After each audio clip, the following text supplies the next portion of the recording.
खूप छान अशी चटकदार चमचमीत पौष्टिक अशी भोगीची भाजी आपली तयार झालेली आहे।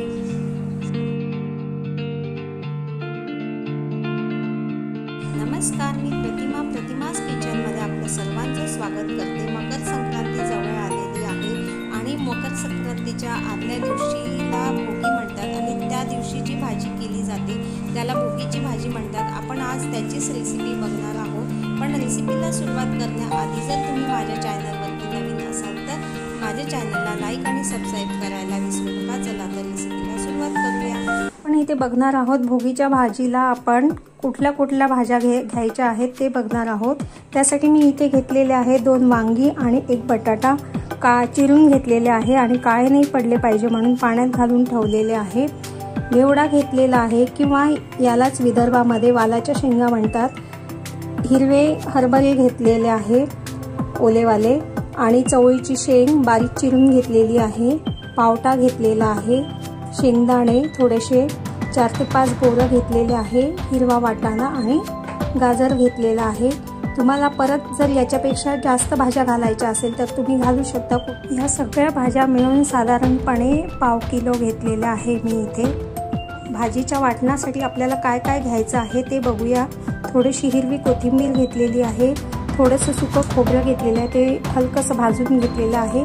9 ते 10 लसूण पाकळ्या घेतलेल्या आहे, थोडासा तुकडा आल्याचा, 3 हिरवी मिरची घेतलेली आहे, थोडंसं जिरं घेतलेलं आहे आणि अर्धी वाटी तीळ घेतलेली आहे, ती पण थोडीशी हलकीशी भाजून घेतलेली आहे।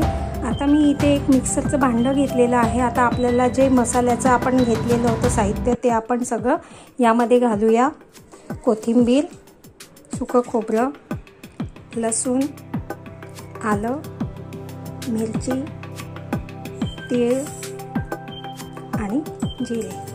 आता हे सगळं आपल्याला मिक्सरमधून बारीक वाटून घ्यायचं आहे। तुम्ही इथे बघू शकता की आपलं आता छान वाटण तयार झालेलं आहे। मी यामध्ये थोडंसं पाणी घालून वाटण तयार करून घेतलेलं आहे। कढई गरम करायला ठेवलेली आहे। आता आपण त्यामध्ये घालूया भाजीसाठी लागणारं तेल। हे तुमच्या आवडीनुसार घ्यायचं आहे। तुम्हाला जर भाजीमध्ये जास्त तेल हवं असेल तर जास्त घालू शकता, कमी जास्त करू शकता। मी इथे 2 पळी तेल घेत आहे। आता तेल छान गरम झालेलं आहे। सर्वात आधी आपण फोडणीला घालूया शेंगदाणे। आता शेंगदाणे आपले छान झालेले आहे। आता त्यामध्ये घालूया फोडणीला तीळ, ती पण छान तडतडू देऊ आणि आता हिंग। आता यामध्ये आपण जे वाटण तयार केलं होतं ते घालूया 2 चमचे आणि याला आता छान परतून घेऊ। ही भाजी बऱ्याच लोकांकडे केल्या जाते, प्रत्येक जिल्ह्यांमध्ये केल्या जाते, पण प्रत्येकांची पद्धत ही वेगवेगळी आहे। बरेच जण यामध्ये शेवगा घालतात किंवा कांदा घालतात फोडणीला, टोमॅटो घालतात आणि चिंच, गूळ वगैरे सगळं घालतात। प्रत्येकांची पद्धत ही वेगळी आहे ही भाजी करण्याची। आता मी यामध्ये फोडणीला आपण कांदा घातलेला नाहीये आणि बरेच जण यामध्ये कोणी ओलं खोबरं वापरतात, तर आपण इथे सुकं खोबरं वापरलेलं आहे। हे छान आता मसाला आपण छान परतून घेऊ तेलामध्ये, तेल सुटेपर्यंत। छान मसाला परतून झालेला आहे। आता यामध्ये घालूया आपण गरम मसाला पाव चमचा, थोडीशी हळद आणि 1 चमचा लाल तिखट जे घरात असते आपलं ते। कोणी यामध्ये कांदा लसूण मसाला पण वापरतात। प्रत्येकाची पद्धत ही वेगवेगळी असते ही भाजी करण्याची। आणि आता चवीपुरतं मीठ। याला छान तेल सुटेपर्यंत परतायचं आहे। मसाला छान झालेला आहे, तेल पण सुटलेलं आहे। यामध्ये आता घालूया आपण वाटाणा, पावटा आणि चणे मी एकत्र करून घेतलेले आहे ते घालायचं आहे। या भाजीसाठी जास्तीत जास्त जे शेंगवर्गीय भाज्या आहेत त्या वापरल्या जातात। आता यामध्ये घालूया घेवडा आणि चवळीच्या शेंगा, गाजर आणि आता यामध्ये घालूया वांगे आणि बटाटे।